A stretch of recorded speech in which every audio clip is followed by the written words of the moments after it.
Mandela once said, education is the most powerful weapon you can have to change the world.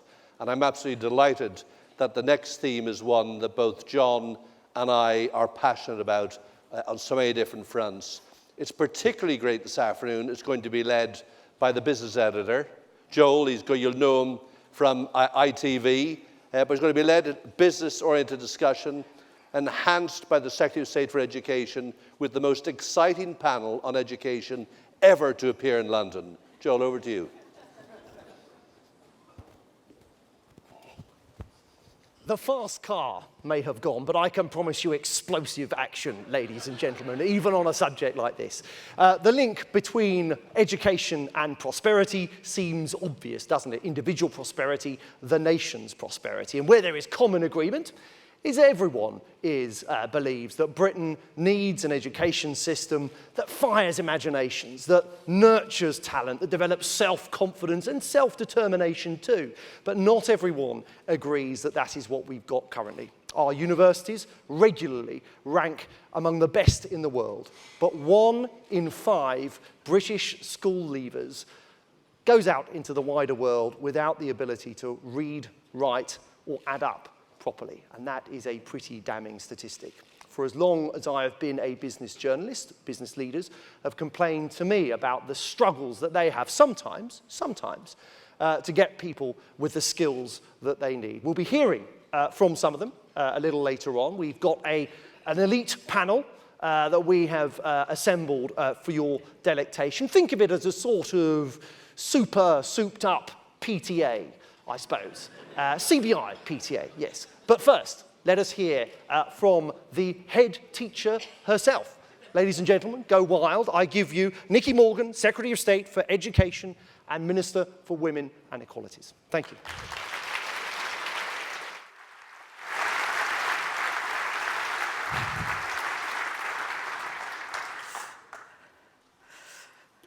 Well, good afternoon, ladies and gentlemen, and thank you to Joel and Paul for that kind introduction.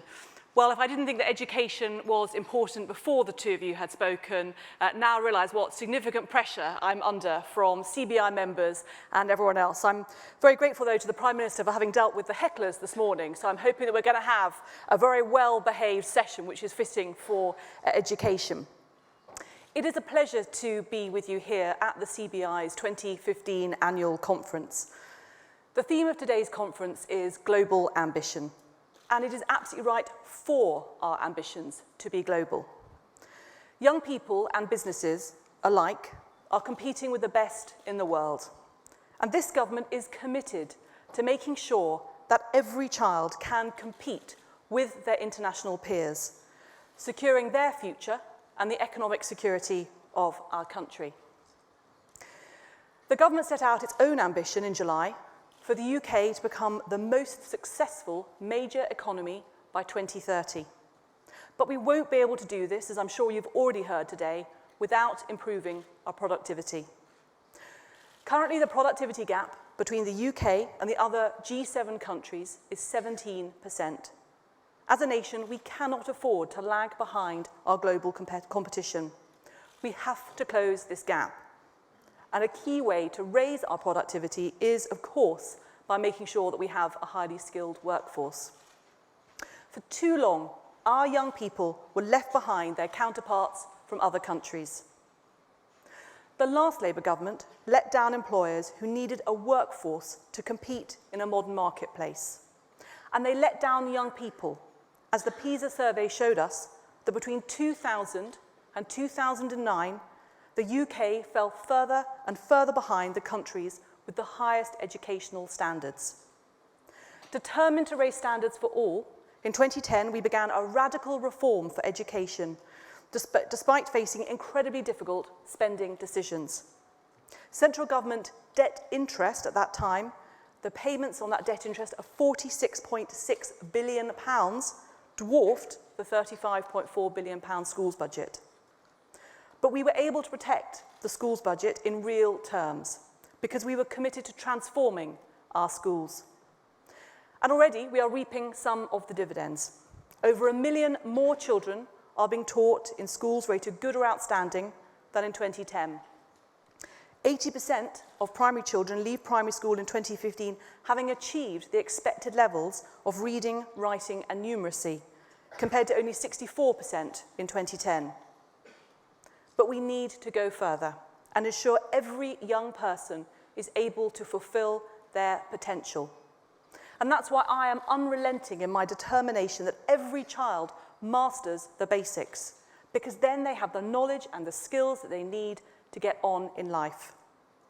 We committed before the election to making England the best place in the world to learn maths, science and engineering, and for our children to be the best readers in Europe by 2020. For young people to capitalise on the opportunities open to them in the modern world, we have placed academic rigour at the heart of our education system. From a stronger focus on numeracy and literacy at primary school, to computing and coding as part of the national curriculum, and reformed GCSE and A-level qualifications, we have raised the bar. As part of our reforms to vocational and technical education, we have introduced rigorous new standards and put an end to hollow, low-value qualifications which didn't help the people who were studying them, and they weren't respected by employers. Now, pupils who do not gain a grade C in English and Maths at GCSE must now continue to study these subjects, because having a good grade in them is crucial to securing employment. At the same time, we know that exam success and qualifications alone are not enough. Pupils who are confident, motivated and resilient will be better prepared for adult life, and we believe they will get on better in both education and employment. As the CBI has said, when it comes to getting a job and succeeding in the workplace, the right attitudes and attributes such as resilience, respect, enthusiasm and creativity are just as important as academic or technical skills. Now, many schools already work very hard to develop character among their pupils, but I want to make sure that the opportunities are there for all. We have invested £5 million in character education and supported projects to help build character, from competitive sport to work experience and links with local businesses. Preparing young people for the workplace is something which organisations such as the CBI have called for particular support with, and I agree. Now, last December, I announced the creation and the backing by government of a careers and enterprise company, which will strengthen the links between employers and schools and colleges, and careers and enterprise organisations. And I know that Christine Hodgson, the chair of the Careers and Enterprise Company, is with us here today, and that she and Claudia Harris, the CEO, are doing a fantastic job of getting the company up and running. It's rolling out the Enterprise Advisor Network to connect employees from firms of all sizes to schools through a network of enterprise advisors. Now, this is just one example of the partnership between government, schools, colleges and businesses that we see today. And I realise that businesses, including many of you here today, are playing a very important role in our wider programme of reform. Take the Academies programme. It is built on the evidence of what we know delivers high-performing schools internationally, autonomy and accountability. It gives greater freedom to those who are best placed to make decisions about individual schools, and many high-performing schools have converted to embrace these benefits. Our experience also shows that sponsored academies can be the best solution for failing schools, where the sponsor has a clear responsibility to improve standards. In September this year, BAE became the sponsor of Furness Academy in Cumbria, after it was placed in special measures. As the main local employer, BAE has a keen interest in the skills of school leavers, and the academy will benefit from corporate support at the trust level, as well as leadership development opportunities for the staff. And when we hear from Juergen Maier, I'm sure he will tell us about Siemens' involvement with the Academy's programme through university technical colleges, or UTCs. Siemens is the sponsor or partner of 4 open and 4 future UTCs, including Lincoln UTC, which opened in September last year, and it specialises in engineering and science.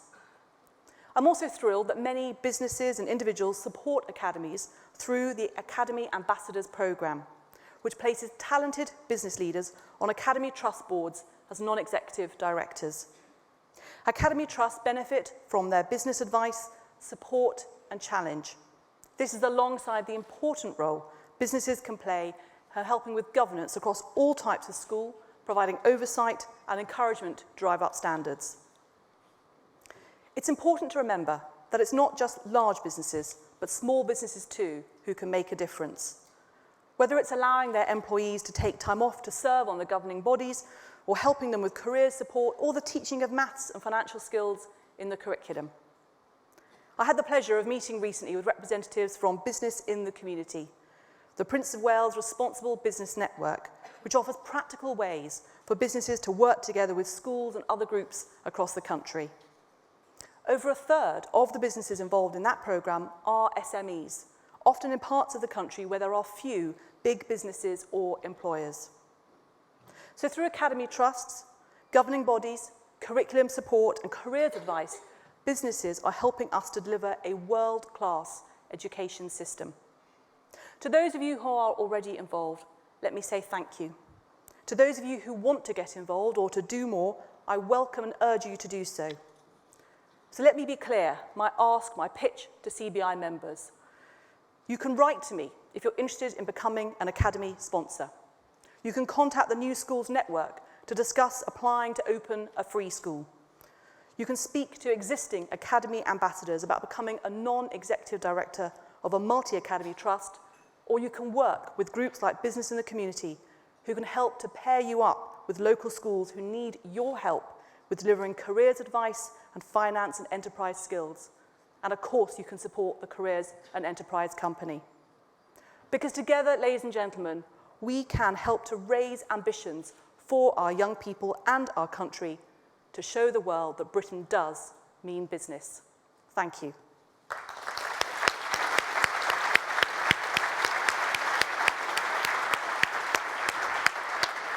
Thanks, Nicky, that's great. Okay, it's over to the panel. All of them have considerable business experience. And interestingly, in terms of their background and their education, they have insight into a variety of countries. In Britain here, of course, but also Spain, Belgium and Germany in both the independent and the state sectors. Most of them are parents. They have skin in the game in more than one sense. We are into open, progressive, feisty debate, but we also are clearly, classroom discipline is also important. So hecklers beware. We don't have a cane, but exclusion is very possible. Let me introduce them very briefly. They are let me start again. Juergen Maier, Carl Tucker, Nicky Morgan, who is here, Miriam Gonzalez Durantez, Maggie Stilwell. Ladies and gentlemen, your panel.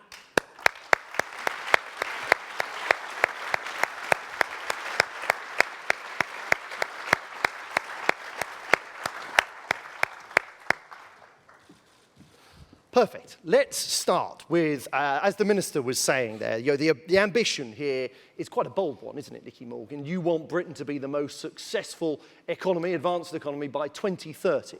Well, to do that, we need a world-class education system, which rather begs the obvious question. And let's start, actually, with Juergen Maier, Chief Executive of Siemens, employ 14,000 people here in the UK. Juergen, what's your experience? Is the British education system world-class? I wouldn't describe it as world-class, but it definitely has pockets of excellence. So I think that's how I would describe it. And I would also say that when I look at the young people that or that join us as Siemens, whether they're graduates or whether they are apprentices, I am most of the time just taken back by the sheer quality. I'm impressed. And I look at young people that I sort of marvel at and say, well, actually, they're a damn sight smarter than I was 30 years ago. So overall, I think we do spend sometimes too much time knocking and criticising our education system. Having said that, it's only pockets of excellence, and there are some areas that need improving. And the area that I would particularly focus on is vocational training. I think we need to scale up significantly, and ultimately, and I think the Prime Minister said it this morning, that we need to give every child the opportunity to have a vocational training. Can you be clear what you mean by vocational training? Well, I mean, basically, all of the training routes which are not taking you to university. And one of the key things within that, and it is a thing particularly in Great Britain, which is not so much across Europe, is that we have this significant image issue. You know, if your child in the UK goes through a vocational route, it's sort of, oh dear. You know, that was a bit of a failure. That still persists. Yeah, and what we need is we need to celebrate that and say, look, whether it's a vocational route or it's a graduate route, they are absolutely equal in terms of their standing in society. Well, I wonder, perhaps Miriam Gonzalez Durantez, you can tell us what the culture and the attitude to which vocational training is like in Spain, I suppose, for starters. I want to, before I hear from you, I spoke to Vince Cable this morning, actually, as it happens, about this panel, and he said, he's allowed me to use this quote, it's quite juicy, you're going to like this. He says, despite all efforts at school and university for reform, Britain lags badly behind in vocational skills, and it has a lamentable career guidance service for non-academic kids. You agree with that? I certainly agree on the careers guidance, and I hope that we can talk about that later on. I think that in general, the system, listen, if you compare it with other systems around the world, this is not a bad system. It is a system that needs improvement, and among others, it needs improvements because society keeps changing and the education system doesn't work as fast as society. I have to say to the minister, though, that I'm quite disappointed to hear that in a speech about how is the system and what we can do to improve it, the word that I keep missing, and I keep missing it almost all the time when people in politics talk about education, is the teachers. How do you improve the education system? By engaging the teachers into making the system better. And I think that it could be good if the ministers don't see themselves as the headmaster or headmistress, but actually you see yourself, since we are in business, as the CEO of a company with whatever many teachers you have, 500,000, I think. It's actually not a huge How many teachers company. 454,000. Oh, blimey. Exactly, it's a tiny one. But you know, if you want to change how a company is doing, you actually have to engage with them, you have to make them enthusiastic. This is not only about telling them that they are disastrous. You know, the teachers are the ones that are going to make my children to be enthusiastic about learning. Are you suggesting that teachers are not engaged and aren't enthusiastic? I think that there is a whole lot of blame game going on about measures that are being imposed on the teachers. The teachers need to feel like if they are part of improving that system. And I think that there is one measure in particular that we consistently forget, and it's the training of the teachers, where I think that we all need to focus much more, whether it's in the government or whether it is when we business, we try to help with education. Nicky, do you want to pick up on that briefly before we hear from the rest of the panel? Yes, I mean, look, I gave a speech last Tuesday, and one of the big announcements is about the National Teaching Service, because actually there is a point there, which is that our education system will only ever be as good as the quality of teaching within it. And that's why we actually have the highest qualified teaching profession we have ever had. They've come out of university with great degrees. We have organisations like Teach First.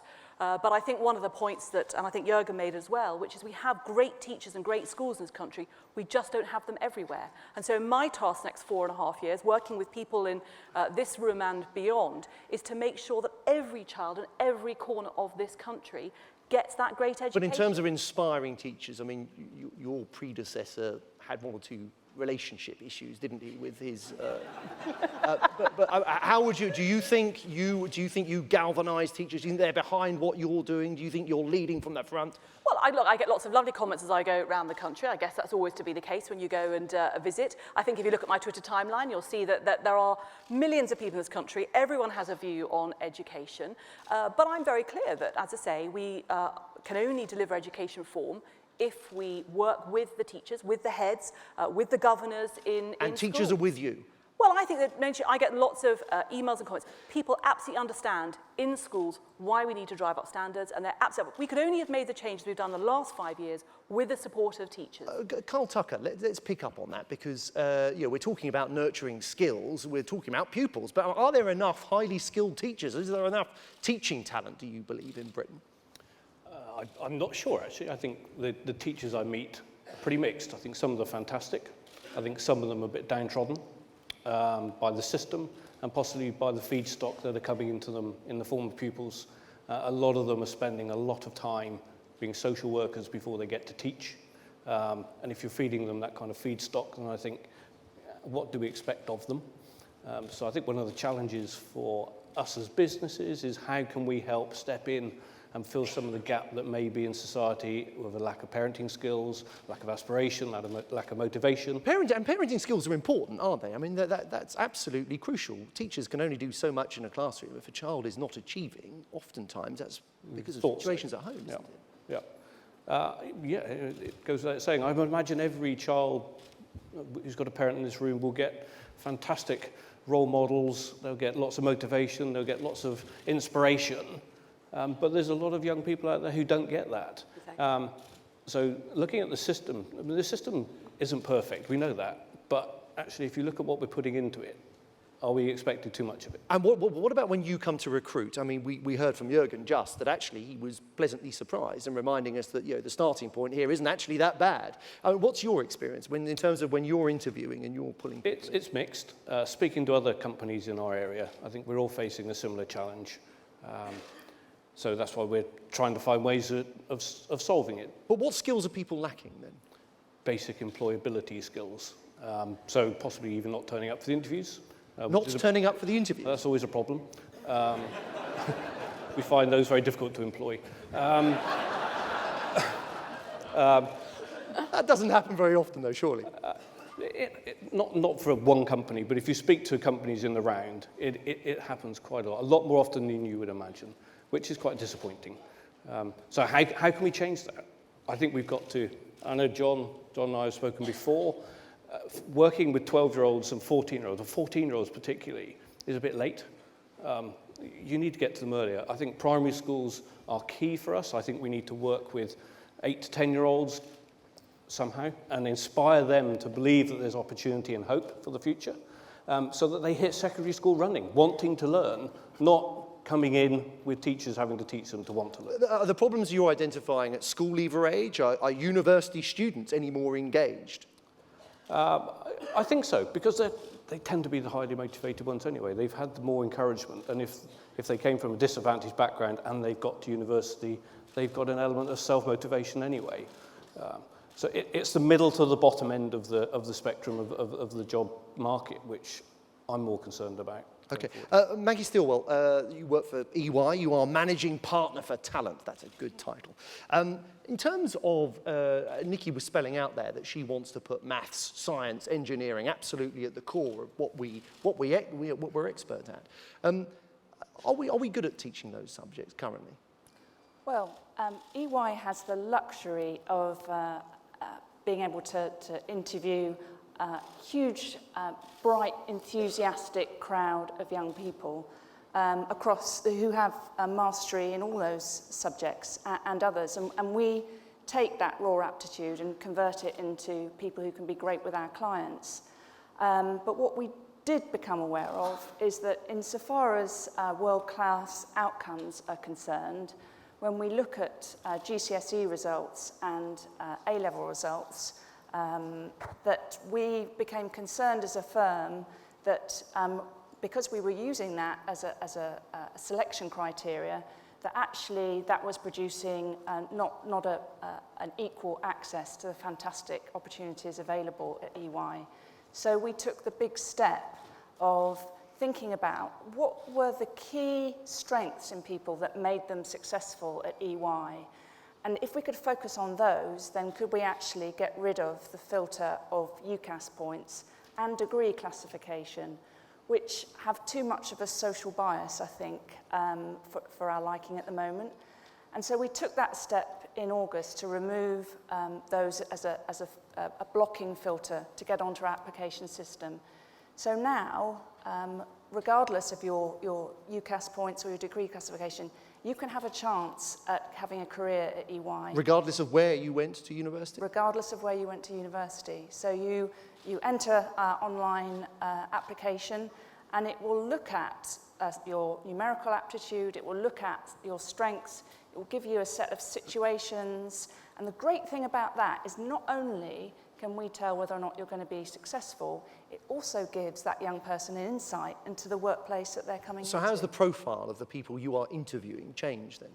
Well, this is obviously a new change. We made it for this year's application system, and we're quite early in that process. But I'm really delighted to say that already we have 1 in 10 people in our who have successfully got past that initial hurdle of the application system who would not have been there this time last year. They would have been screened out just on their UCAS points. But this is the first year you're running it, so but it's First an year, interesting. early stages, but there's some promise there. I wonder if more generally on the issue of university education, Miriam. I mean, 50% of Britain of people in school leavers in under, Britain, yeah. just under is it, go on to university. If you go back to, well, actually, Jeff Randall used to go on about this when I was at Sky with him. But yeah, he pointed out when he was younger, in the 1970s, only 5% did. Yeah. And I think he felt very strongly that we're sending too many people to university. Miriam, is that your view? Are we here in Britain, do we encourage too many to go to university, too many to take degrees that actually won't necessarily be useful to them? I think that may be happening not just in the UK, that may be happening all throughout the West generally. And I think that it may have to do with people looking down for a long time on vocational training, which is something that Juergen was picking up beforehand. How you rebalance that, that is going to require quite a lot of time. I think that here in particular, we have the issue that the pyramid, at the top is very narrow. You have pretty much everybody trying to focus on 2 or 3 universities, which is creating a massive pressure down the system. I frankly think that that could be one of the big advantages of globalization. I'm dying for the day that the students here, and I have 2 kids in secondary school and 1 in primary school, that they start looking at the world in terms of university, that they could be going to America, they could be going to Germany. And they're in the state and system. that would help a lot. They are in the state system, all of them, as indeed I was during my whole education. But I think that would alleviate a lot of the pressure that we currently have. But generally, I think that there are still quite a lot of people that go to university and they don't really want to have a degree, so we should be offering another alternative. Did you choose to send your kids to the state education, or did you feel, I suppose, there was a political Well, I came all of it from a state school system. I went to the school in my village. There was not even any choice. I went to the nearest public university that was close to my village. My parents were both state teachers, and actually my father, who then was in politics, did a lot about the state education in Spain. So I suppose that it was in my DNA. Right. I want to talk briefly, because another thing that Nicky Morgan raised in the speech was the collaboration between business and schools. Juergen, tell us a little bit about what Siemens is doing briefly, please, because we're sort of slightly pushed for time. But the projects that you're getting involved with. Well, we're doing a lot. So, but I mean, the main project we've launched, we call it a project called the Curiosity Project. And what we've done is we've partnered up with organizations that we think are doing great things in this space, which is science festivals, it's car racing organizations. And we get our people, usually our apprentices, because they're the best ambassadors, to go out and engage with young people on these activities. So far, since we've launched it 2 years ago, we've been out to about 400,000 young people.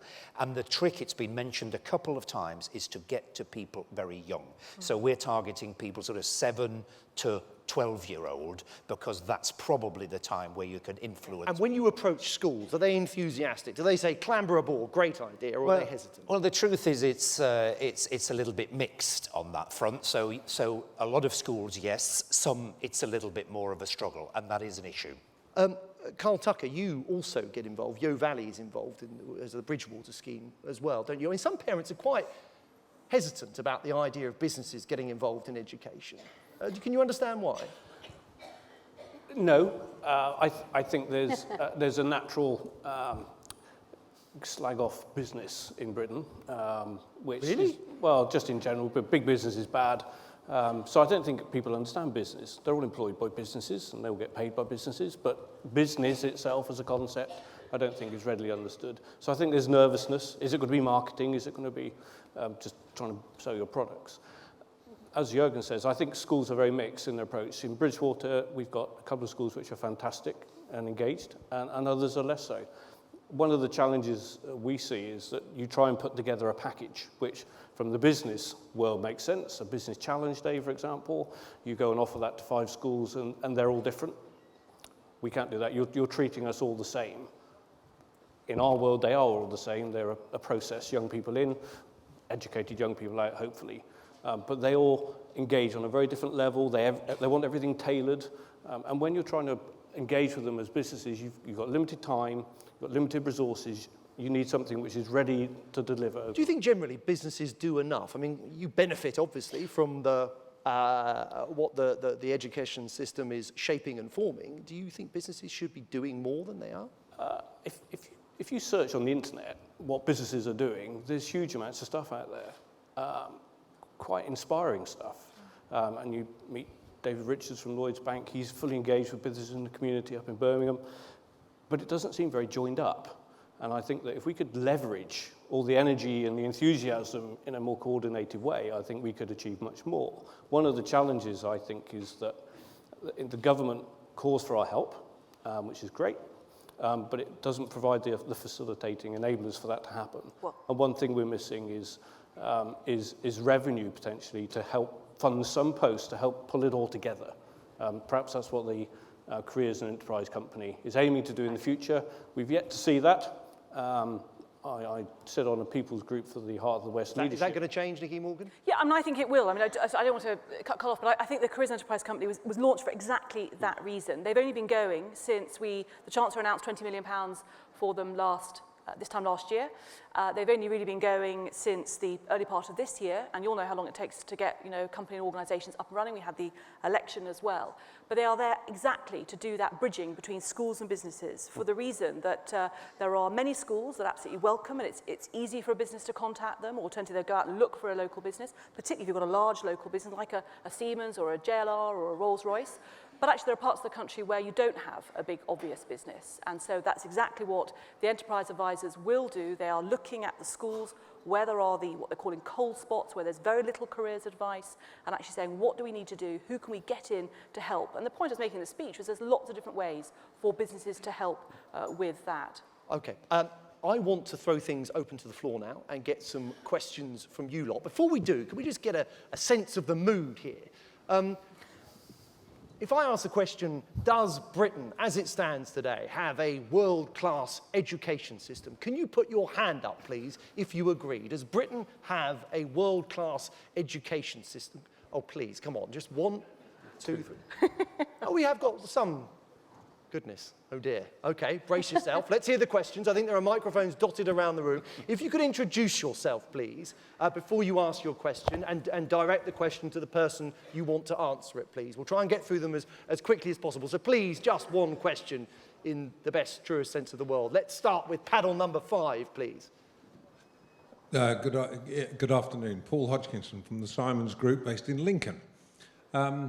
We're a construction and development business.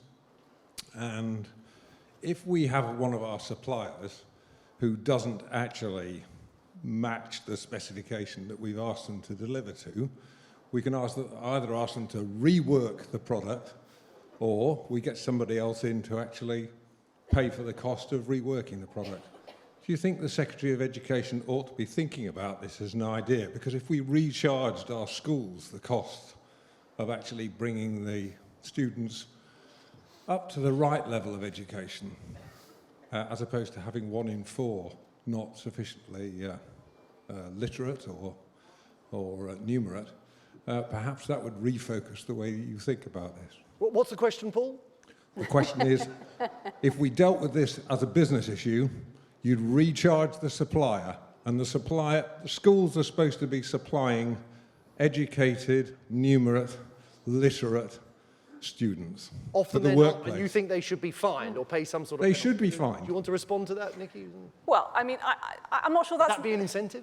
I don't think it would be, actually. And I think just the point we were just talking about teachers, and I'm not sure what the point is about hitting those hardest for whom actually they're already doing what can be a very difficult, very demanding job. To be honest with you, I'd rather they got it right and many do in the first place. I'm rather disheartened to see the lack of hands because, yes, of course, we don't have, as I've been honest about, saying we don't yet have an excellent education everywhere, but 82% of our schools in this country are rated good and outstanding. We do have fabulous young people who are coming out. Now, I take the point that actually they're not always, haven't always got the right employability skills from the word go. But that means actually there needs to be more of a partnership and more of an investment in schools getting it right, and I think involving teachers in the world of work. What are the things that we need? Things like coding on the curriculum too. Frankly, I'm in the process of negotiating my spending review settlement with the Chancellor. I think if I were to ask him for more money so that schools could pay fines, that wouldn't be the right way to go about it. Actually, what I want is money to invest in our teachers and our curriculum and in our schools to make sure we get it right first time. Do schools need more money, full stop?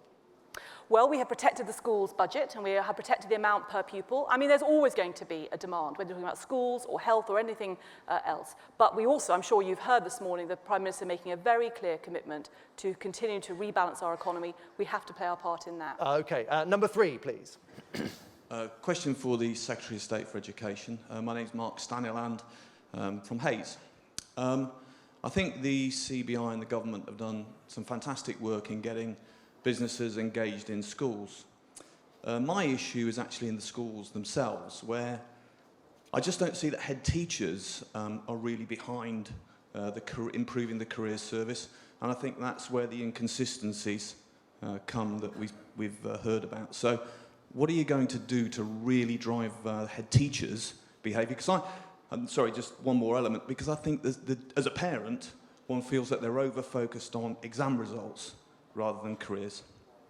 Well, thank you for the question, and I think that there are some head teachers who absolutely get this and see that they want their young people to be ready for the world of work, to have not just the academic qualifications, and by that I mean the literacy, the numeracy, but also, say, the character and the skills. But you're right to say there are some probably for whom that's still a journey that they need to go on. And I would just encourage you to look at the Careers and Enterprise Company website. I think I'm right, Christine, the video is on there with the fantastic head teacher from Northampton and elsewhere who absolutely do get this. The other thing I would just say is that Ofsted are now inspecting one of the key questions they'll ask in schools, obviously particularly secondary, but I take the point about starting at primary and starting earlier, and I think that's also a conversation that we have had with the Careers and Enterprise Company. But Ofsted are inspecting on the provision of careers guidance. I think it's right that that happens at schools, that it isn't outsourced, but I think you're right, and I don't think we've ever had a golden age of careers advice so far, but I think there are definitely, there's a lot going on in this space to make things a lot better. Maggie, are we too focused on academic achievement? Well, academic achievement is highly valued by EY.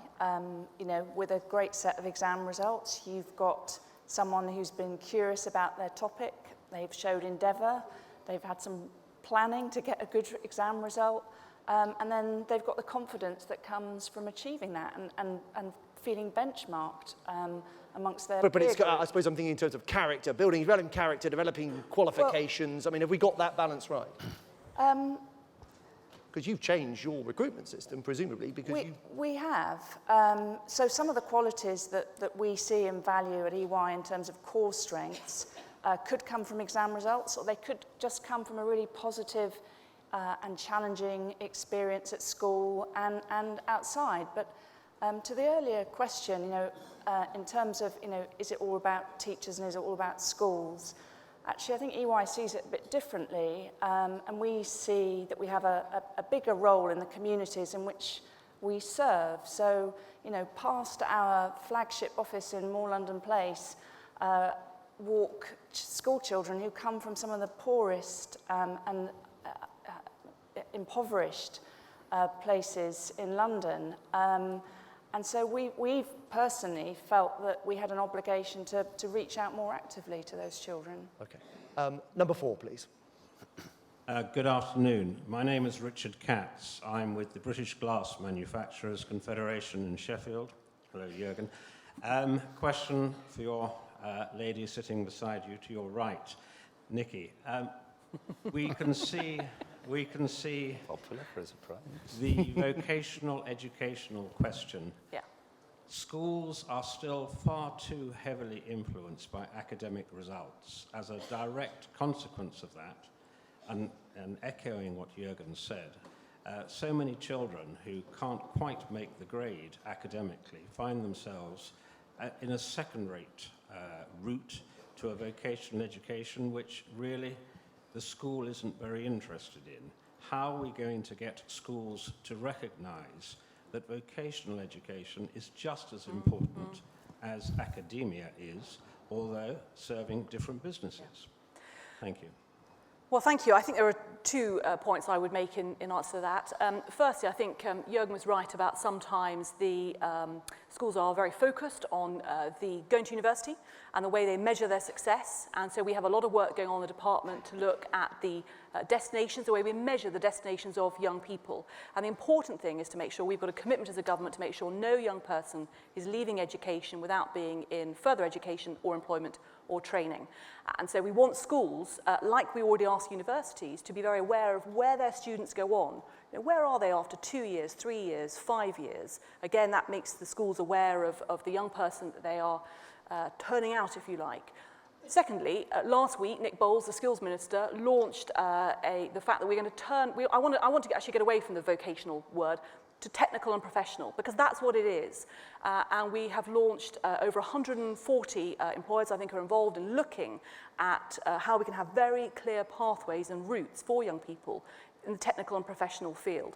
The third thing I would just say, so I was in 2 points, as a politician I'm going to take advantage of the microphone and make another one, is Juergen's point actually about also changing the views of parents and families.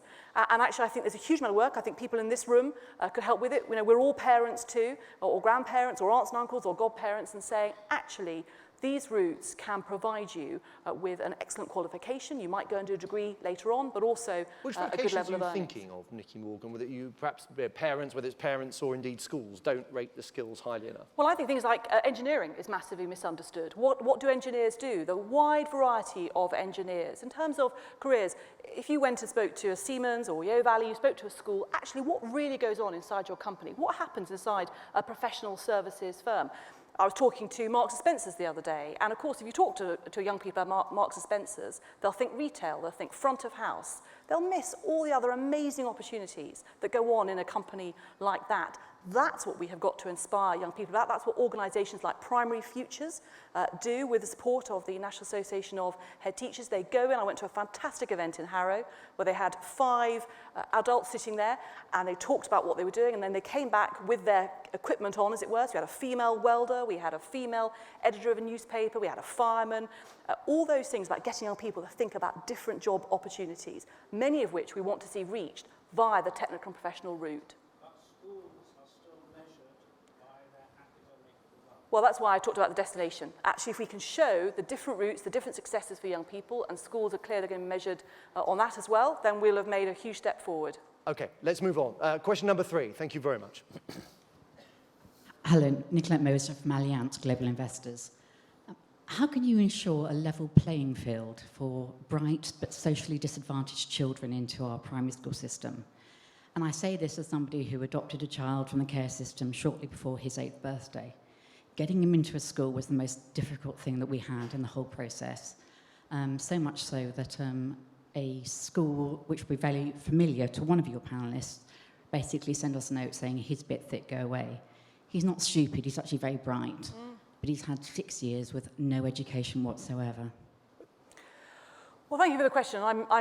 I'm very saddened to hear that. And of course, we are creating thousands more primary school places generally because there is a growing primary school population.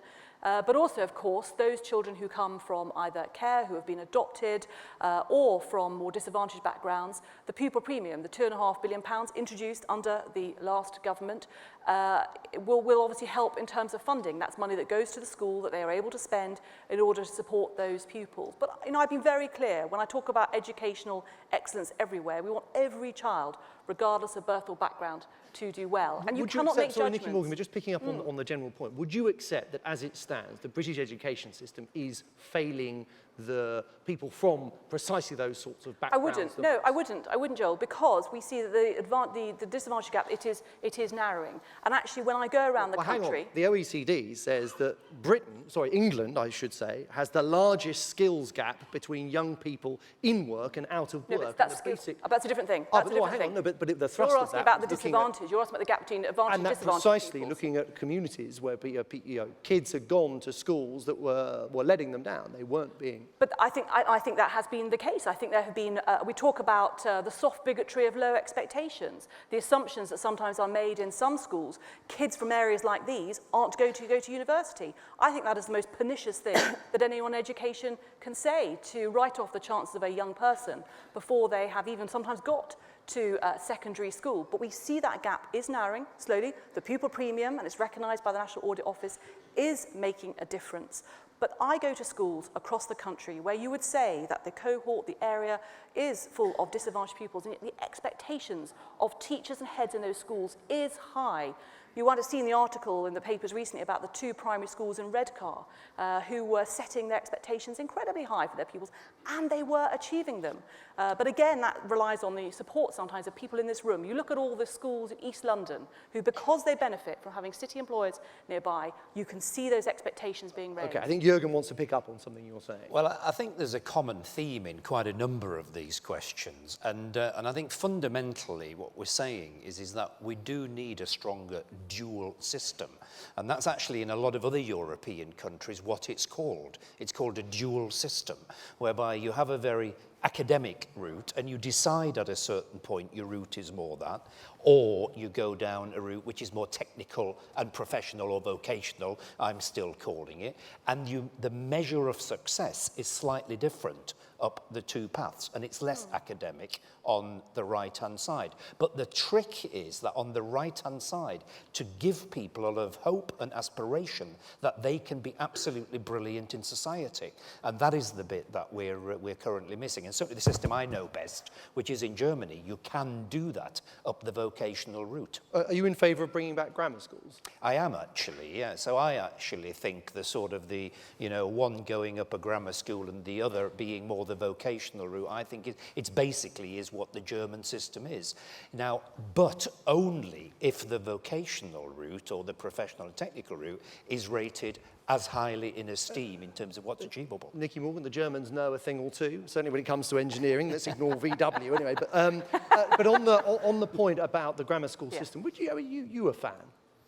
No, we've been very clear that we're not going to return to a selective system because, frankly, I'm not going to fight the battles of the past. I want all young people to be going to a school which is going to deliver 11, measuring that someone's IQ and sifting out, I suppose, extremely able kids and treating them as a special educational need and trying to push them as hard as you can. What's wrong with doing that? Well, I want all schools to be doing that. I want all schools to be stretching the most able. And one of the reasons we're moving to measuring by progress rather than hard 5 A-star to C GCSEs is to make sure that schools are stretching the most able, but also helping those who are struggling, not just focusing on those in the middle to get them over a CD borderline. But Juergen's point is that people have different talents. Absolutely. At the moment, the education system, some would argue, doesn't acknowledge that. It lumps everyone together and tries to educate them all together. Is there not an argument which says, actually, you separate kids out at an earlier age and you focus on what they're good at and you bloody encourage them? I think you can do that in a non-selective system. That's exactly what we want to see, is children having their talents identified, supported and nurtured. And that's what we see in the best schools we have in our country already. Out of interest, raise your hands if you would like to see the return of grammar schools. Okay, strongish support. Let's move on. Nicky Morgan, thank you for that. Number 2, please. Kitty Chisholm from Boardwalk Leadership. In the last 15 years, we've seen some phenomenal insights from neuroscience into the very basics of learning, motivation, behavior change, attitude change. I've seen companies, and E&Y is one of the best, actually applying that in their development and training. Singapore is applying it. India's applying it. We, Britain, is producing this phenomenal research, but we don't seem to be using it to train our teachers, to improve our primary schools, to improve our nurseries, to do the very fundamental, it's the infrastructure of education. Why's that? Can you give us an example, Kitty? Sorry. Well, understanding what it takes to learn means that you can take children from all sorts of different backgrounds and with all sorts of deprivations, and create environments which make it easy for them to learn, to be motivated. And that means, for example, understanding that knowledge doesn't come in packages from a teacher.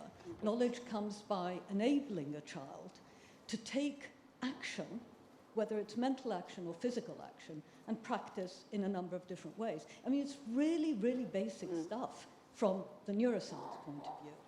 Yeah. Does she have a point, Nicky Morgan? Yeah. Well, I think we have actually taken a lot of learning. I'm sure there's always more that can be done, but in terms of our early years, education and childcare, but in primary, one of the examples obviously is the return to phonics in primary school, which very much measures or reflects how young children learn to read. But I think we have the Education Endowment Foundation, which the department has given money to. It's one of these What Works centres in government. And I think one of the challenges for the education system is getting that knowledge and that evidence around, getting people to look at it and to put it into practice. And I very much hope that the new College of Teaching that's being set up will be able to facilitate that. Miriam, do you want to come in on this? I totally agree with the question. And I think that we are not doing enough about spotting what is out there in research and in society more generally. The word that I very much liked in the question was the training of teachers. Teachers have no idea that all those things are there, all those resources.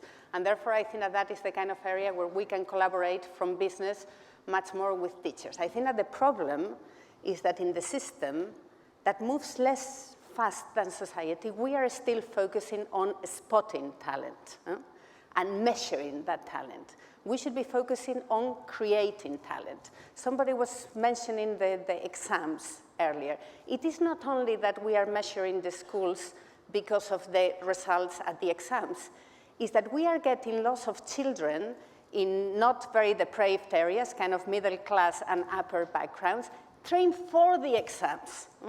If you're a mother as I am, year 6 is wasted, because all that they are doing is learning the systems to be able to get the nice results for the schools. They should be learning. They should be learning at that point. And going back to the other issue, which is the dual track or vocational training or however we want to call it, all that only works if we have really good career advice. For that to work, we need to be able to tell them, this is what you want to do, this is what excites you, this is where you see yourself in the future. These are the kind of options that are there for you. It's atrocious right now. I handle Inspiring Women, which is a campaign where we are bringing women to schools to talk to girls. This wasn't meant to be careers advice, but I tell you, a lot of what we do is careers advice, because we have realized that the girls know nothing about the jobs, nothing. They can look at anything that you do, your CV, they won't be able to explain what exactly that you do. And the other thing is that they only look at the front of the organizations. So they look at media, they see the journalists, but they don't see the human resources department, the legal department, the marketing department. They don't see the opportunities out there for them. And that seems to me that somebody else was saying earlier, how can we team up? Lots of us have lots of goodwill. I think you were saying, how can we get all that together? That is where the government can actually get that goodwill from business together. We are the resource, but please organize us, because some of us, we are doing this in our free time. Frankly, in the education department, this is your job. We should get us together.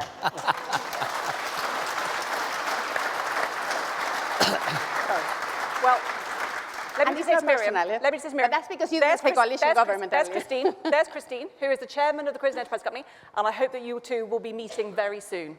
Good. Miriam, you've set up the Inspiring Women project. Is it your view that the education system more generally is failing girls?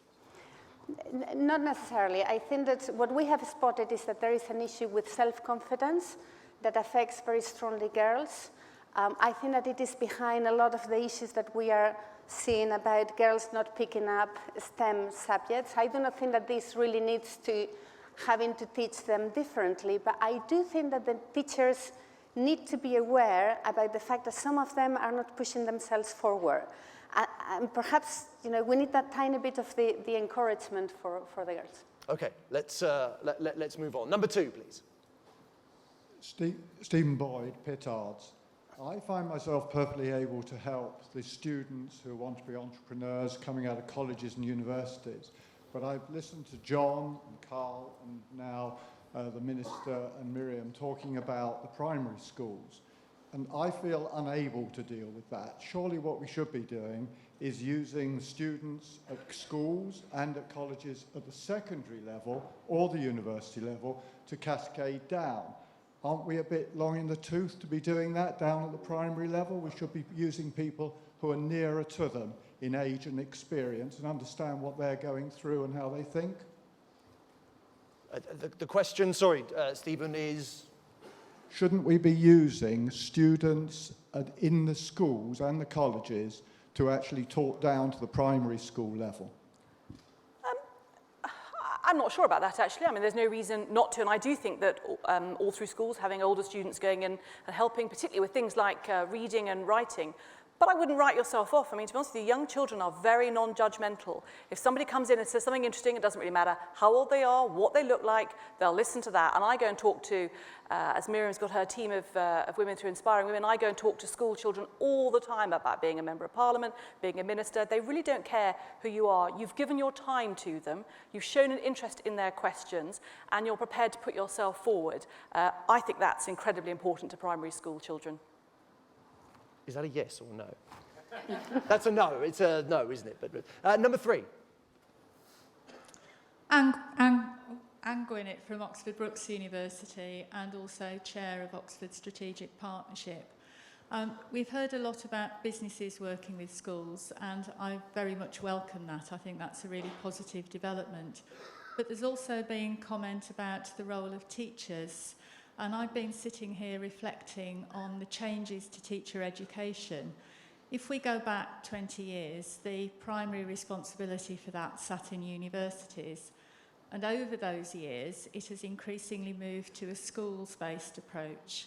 So that has 2 effects. One is it puts additional responsibilities on schools, in that as well as teaching their pupils, they're also taking a key role in training future teachers.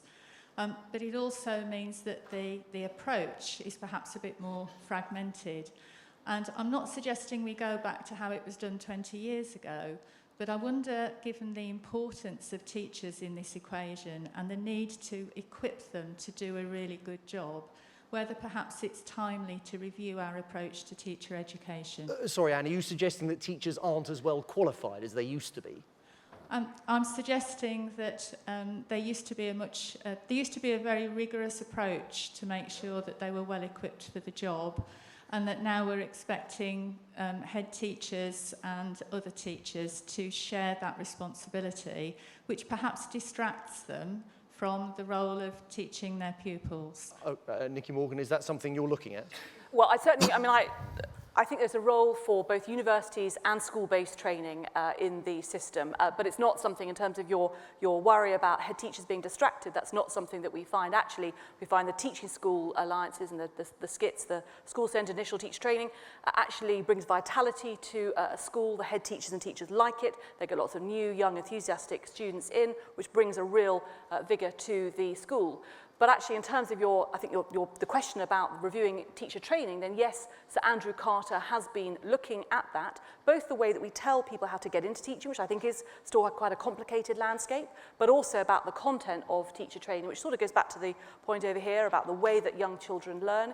I think that's one of the things that people say they'd like to see more of on teacher training courses. Nicky Morgan, you set out in your speech the sorts of the steps that and the changes that your government is making, and the coalition government before you. At what stage will Britain start moving up the OECD tables? Well, we're going to have them measured, I think, in the middle of this Parliament, and we will see. And then there's another set of measurements just after or just around the time of the general election. So the next set of measures are when? I think it's around 2016, 17, something like that. Will we have seen them move up? How should we benchmark success? We've made a commitment that we want to see, as I say, our primary school children being the best readers in Europe. We want to see ourselves going up in the science, the maths, and the English overall international table. By 2017? No, but we've said, I think it's by the time of 2020. By 2020? And, yeah. By the next election. Okay. Number 3. Hello, my name's Greg Kirkman. I'm NSAFE Consultants, and I'm one of the enterprise advisors. Great, thank you. Hey! The cavalry is here. Just a quick word on that. I would say I'm a little bit concerned, actually, that business here is going to be seen to be attacking schools again. We really have to be careful about that, because having worked with the teachers, I was surprised that they didn't have very much time in their curriculum or their timescale to be able to talk to us. But how are we going to get the head teachers and the governors of schools really bought into the enterprise advisors? And there is a secondary question. How do we make sure that the enterprise advisors don't become the only information and guidance that our student cohort get? Because that is a real danger. And back to vocational, whatever you wish to call it, at schools, when they do get IAG, it tends to be nice glossy brochures every year, every term from universities. We see nothing for vocational. It's a website, and a pretty dull website, but by that as well. Nicky, can you address those? And if you could be reasonably quick, so I want to try and squeeze in one more question. Okay, well, I think you play a very important role as enterprise advisors in showing there are other routes after school, but we are also looking at how we can make sure that schools open themselves up to having more routes in. You're right, teachers in schools are busy. There will be other avenues, but I think the enterprise advisors play a critical role in bringing things together and having that link. And I mentioned Ofsted before. Ofsted are much more focused, the Chief Inspector, on the careers guidance and advice that schools are giving. I think that will help in terms of heads. But I'm very clear that although schools are responsible for careers guidance, they're not necessarily always the experts. And through you and others, they will know who to go to get that independent advice and guidance into their schools. Okay, we have time for one more question. I think we better be quick. We'll crash the pips, as they say on the BBC. Question number 2, please. I'm Mark Carey from Maybe Holdings in the Thames Valley. I've attended 3 careers days in the last year, and I think the thing that surprised me most is that people in secondary school don't actually know what goes on in business. I mean, picking up the point Miriam made earlier, indeed the enterprise advisor, shouldn't we actually be looking to the national curriculum to include an element of business or commercial within it so that people understand basic business Nicky Morgan, at school? Do you want to pick up on that? Well, look, I think we already have a very busy curriculum. And frankly, if I added everything that everybody asked me to do, teachers would never go home and students would go home before midnight, and they wouldn't be doing an awful lot of the core academic, the core basics that we want them to. But there are organisations like Young Enterprise and others who can obviously help with that enterprise advice. And the enterprise advisors are going to be working into looking at this enterprise passport, which Lord Young wanted to pilot as well. But again, I think it's about exactly getting young people aware of the world of work. There's only so much that we want to ask that schools can do, they can facilitate. But again, everybody in this audience and beyond has a role to play in making sure that young people and that people are talking about what goes on, exactly as I said, behind, and Miriam has said, behind the name of the big company, what is going on inside. Actually, go on, Maggie, quickly, we've gone way over time. I was just going to say really quickly, engage your young people in your businesses to talk to their local schools, because there's nothing like young people hearing it from the coalface and having the opportunity to ask the questions that really interest them. Perfect, Karl, in 10 seconds. I think it'd be really useful if we could have some kind of scheme where teachers got to spend a week in business so they understood the kind of range of context, so that when they take it back, they can augment their teaching. Perfect. The school bell is ringing loudly. I cannot ignore it any longer. Thank you very much. Please give a big round of applause to the panel. Can we get Paul back on stage? Any more coming up? Thank you. Cheers, guys. Thank you, Nicky. Thank you very much.